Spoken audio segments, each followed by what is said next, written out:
Wala nang maraming paligoy-ligoy pa, diretso sa punto na. Maiksi lang ang komentaryo, pero diretso sa punto. Maraming kuro-kuro, may tiwali, may totoo. Dito, sa puntong diretso tayo. Punto, diretso.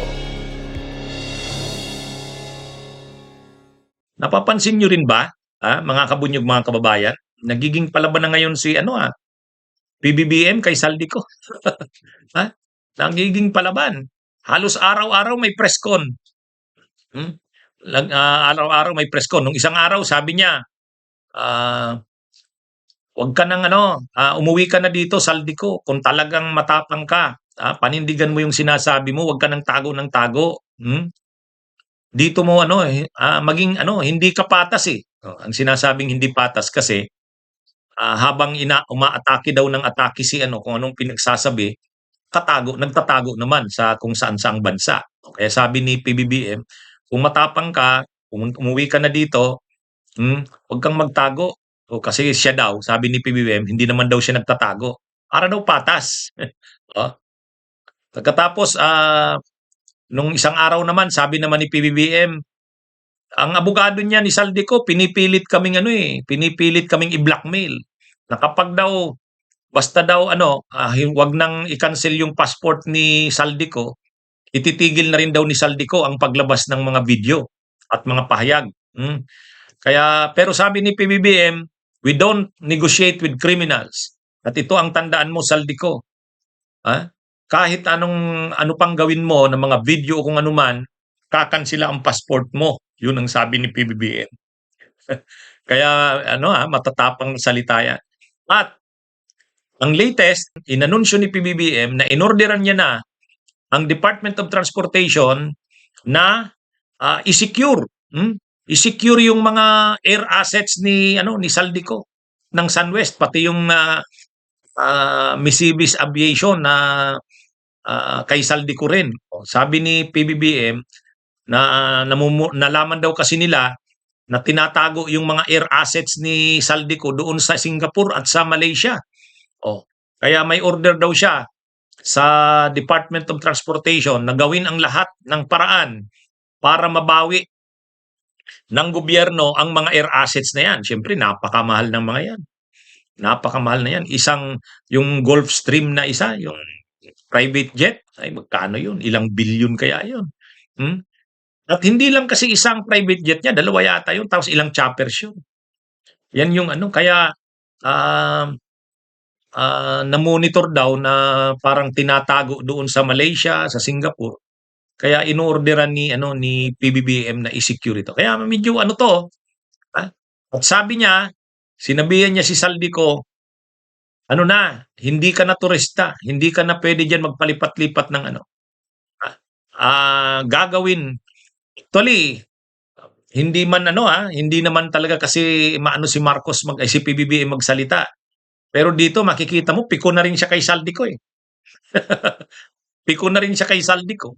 Kasi bawat live ni Saldico, bawat video na ina-upload, siya ang talagang pinupunta. Mas hindi pa nga si Martin Romualdez eh. Mas hindi pa nga, di ba sinabi ko yan noon? Ang napapansin ko sa mga video ni Saldico, hindi si Martin Romualdez ang linalaglag. Siyempre, kasama si Martin Romualdez. Pero ang mas malaking tinatarget, pinupunteriya si PBBM. At alam niya ni PBBM, kaya alam din ni PBBM yan, kaya inaano niya rin, kina-counter niya rin. At saka pinapakita niya na hindi tatantanan si Saldico ng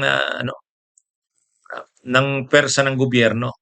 Kaya lalo itong sisikip ang mundo ni Saldico. Kasi presidente na mismo ang galit na sa kanya talaga eh.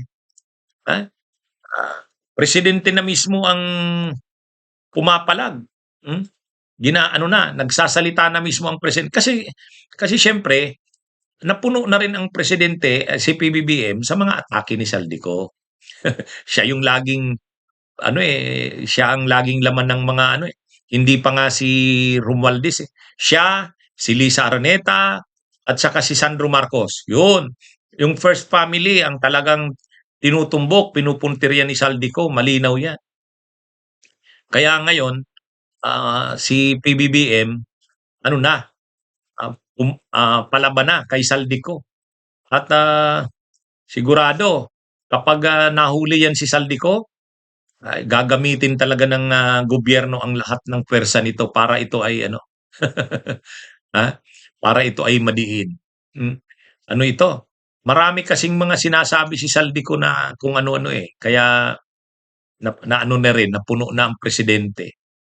Pero kung si Saldico talaga ay ano, totoo yung sinasabi niya at may mga ebidensya talaga siya, ilabas niya. O ano yan, magkakaanoan dyan. Ang taong bayan na ang maghuhusga kung sinong nagsasabi ng totoo. Si PBBM ba o si Saldico? Sa ngayon kasi talo si Saldico eh. Bakit talo si Saldico? Unang-una, paano ka paniniwalaan? Hindi ka naman umuwi sa Pilipinas. Pangalawa, yung mga statements kasi ni Saldico na binigay, ako lang naman ang dinaanan ng pera na yan pero wala akong kinuha dyan kahit piso. Ay, sino naman maniniwala no? Doon siya na ano yung credibility niya nasisira sa ganun. Ang dami niya sanang alam. Actually, yung mga binabanggit niya, talagang ano yun, pwedeng alam niya naman talaga yun kasi ikaw ba naman yung House Appropriations Committee Chair eh. Oh. Kahit yung linabas niyang sulat niya daw kay PBBM noong February 2025, ina-outline niya doon yung mga nangyari sa budget. Ano rin yun? Alam niya talaga yun. Pwedeng totoo yun. Kaya lang, ang problema kasi, hindi siya umuwi eh.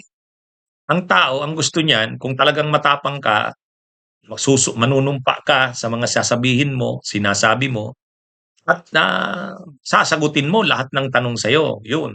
Pag nakita ng tao na hindi nagbabago ang pagsagot mo, talagang direkta at saka diretsahan, hindi ka natatakot, napaka-straightforward na mga answers mo, yun, mapapansin naman yung mga actuations mong ganyan, bibilib ang tao. Hindi nga ito nagsisinungaling.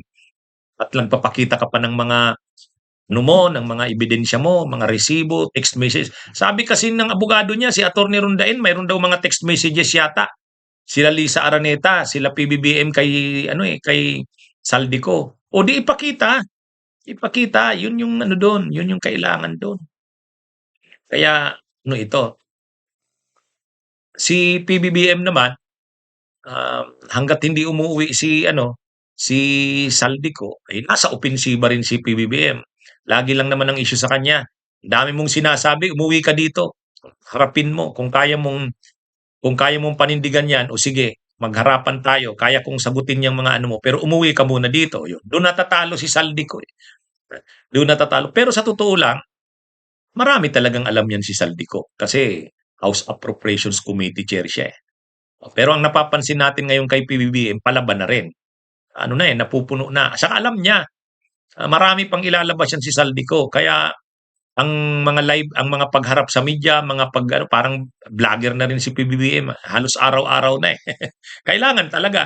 Dapat talaga sagutin niya bawat binabato sa kanyang issue. Huwag siyang umasa na lang kay Yussi Claire Castro. Iba yun.